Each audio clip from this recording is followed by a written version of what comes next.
All right, it is time to talk about Peak Beetle, Blue Beetle. Let's go.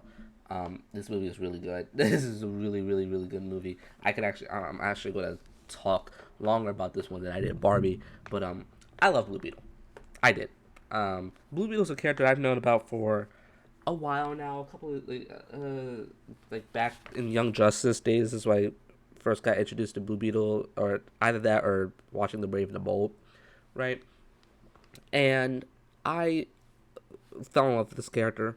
Um, and it's a character that I've been for the longest time meaning to do a deep dive on when it comes to comics. And now that I've actively gotten back into comics, I'm planning to do a deep dive on a couple of characters, Blue Beetle included.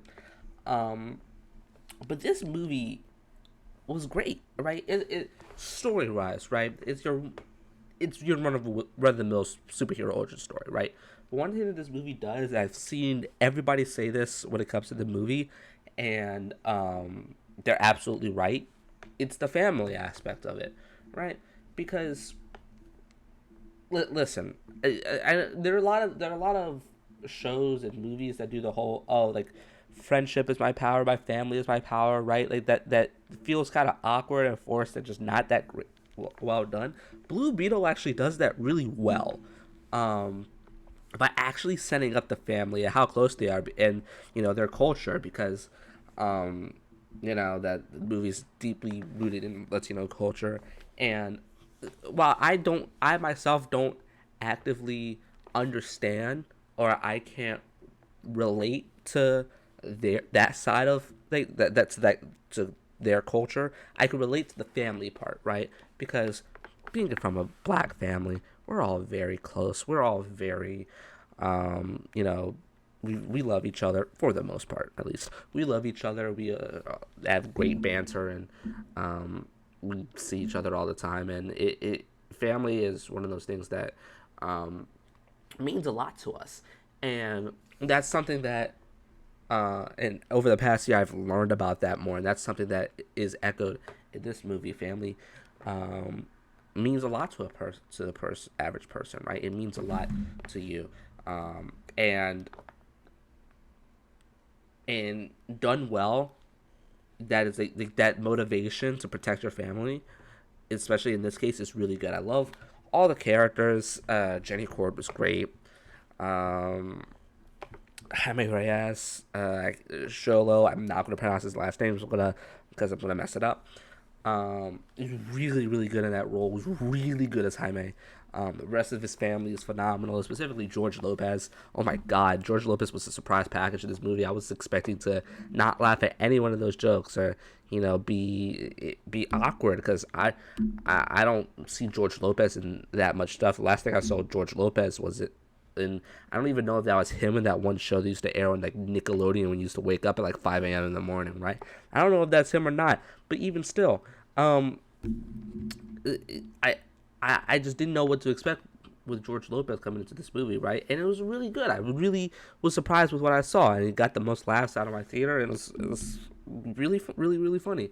Um, CGI in this movie, cause I'm gonna have to bring it up because the whole issue with the Flash. CGI in this movie is really, really good. It's really good.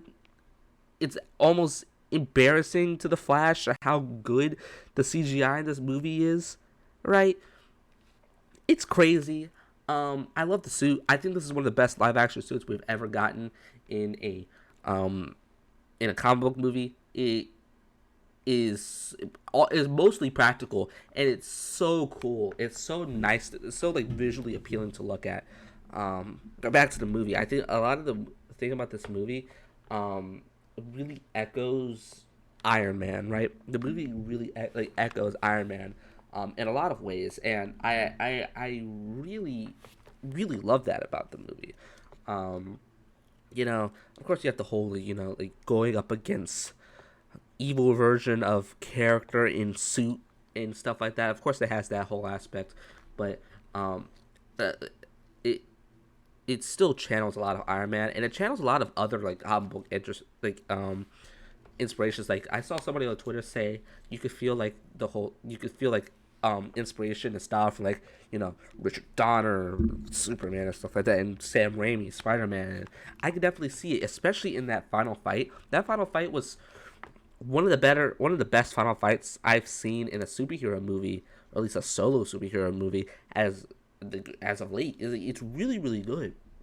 It's really good for no reason. It doesn't need to be as good as it is. It's really good. It's really fun. It's also really nail biting as well. Seeing what happens, like you blink for 1 second, you miss like some really really cool parts. It's a lot of fun. It's a really fun movie. It's a blast.